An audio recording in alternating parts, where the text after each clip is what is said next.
On September 11, 2001, the world changed forever.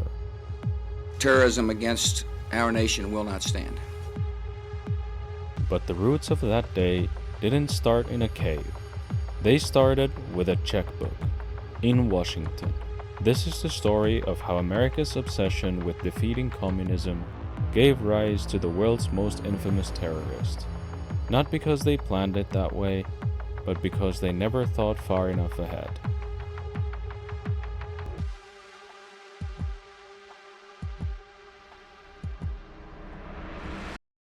In December 1979, the Soviet Union invaded Afghanistan. It was the latest front in a decades-long global chess match, the Cold War.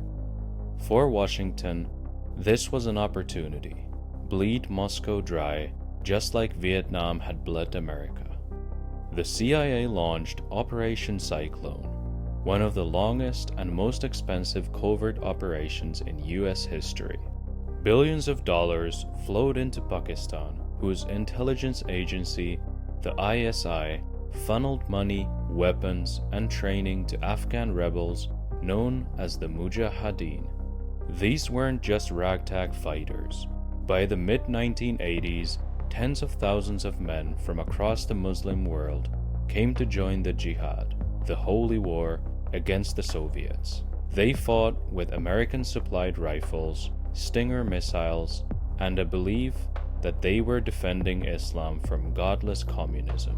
The logic was simple. The enemy of my enemy is my friend, until he isn't.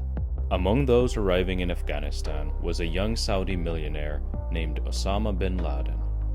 Born in 1957, he was the 17th of 52 children in one of Saudi Arabia's wealthiest families. His father built the kingdom's royal palaces. Bin Laden came to Afghanistan not as a soldier or a general, but as a true believer, using his own money to build roads, supply fighters, and eventually establish guest houses and training camps for foreign volunteers.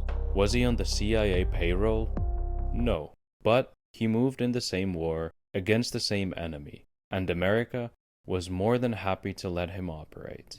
From his base in Peshawar, Pakistan, bin Laden helped bring in recruits from countries like Egypt, Algeria, and Yemen. Men who would form the nucleus of a network that by the late 1980s would become al-Qaeda. Washington wasn't worried. After all, he wasn't fighting them. In 1989, the Soviets pulled out.